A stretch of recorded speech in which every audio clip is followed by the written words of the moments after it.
બનાસકાંઠાના કાંકરેજમાં જિલ્લાને લઈને વિરોધ યથાવત જોવા મળ્યો છે। બનાસકાંઠાથી સમાચાર આપને જણાવી દઈએ।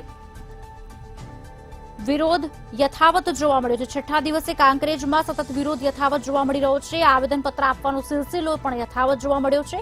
ડોક્ટર્સ તેમજ મેડિકલ એસોસિએશન દ્વારા આવેદનપત્ર આપવામાં આવ્યું છે। સૂત્રોચ્ચાર સાથે આવેદનપત્ર અપાયું છે।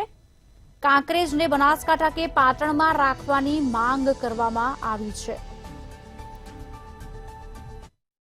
कांकरेज तालुकामांथी थरा शियोरी ने आजूबाजूथी तमाम डॉक्टर मित्रों और तमाम मेडिकल स्टोर्स वाला मित्रों आजे कांकरेज तालुकानुं जे थरा जिल्लानी अंदर समावेश थयो छे तो एना विरोध माटे अने सरकारश्रीने विनंती करवा आवेदनपत्र आपवा आव्या छीए मामलतदार साहेबने कि अमारा तालुकाने बनासकांठामां ज राखवामां आवे, कारण के कांकरेज तालुको माटे बनास ए अमारी ओळख छे, बनास अमारी माता छे अने अमे बधी रीते कांकरेज तालुको बनासथी ज संकळायेला छीए अने एटला माटे अमारे जवा आववानी रीते भौगोलिक परिस्थिति जोईए तो पण कांकरेज तालुका माटे पालनपुर बनासकांठा ज अमारा माटे श्रेष्ठ रहेशे।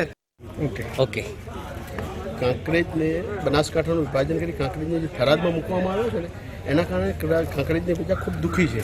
અને આ એક કોઈ પાર્ટી કે કોઈ કોઈને વસ્તુ નથી, પણ આ સમગ્ર કાંકરેજની પ્રજા દુઃખી છે અને ભારતીય જનતા પાર્ટીના ઘણા બધા આગેવાનોએ આ બાબતે દુઃખ વ્યક્ત કરેલું છે અને એમને એમની પોતાની લાગણી પહોંચાડી છે। અમે બધા ભેગા થઈ અને આજે કાંકરેજની પ્રજાના હિત માટે અહીંયા આગળ મામલતદારશ્રીને આવેદનપત્ર આપ્યું છે અને મામલતદારશ્રીને કીધું કે અમારો કાયમી રોજિંદો વ્યવહાર પાટણ, પાલનપુર, મહેસાણા, ઊંઝા સાથે અમારો આર્થિક વ્યવહાર છે, સામાજિક વ્યવહારો છે અને વ્યાપારિક સંબંધો પણ રહેલા છે, તો ત્યાં અમને રાખવામાં તો વધારે યોગ્ય રહેશે।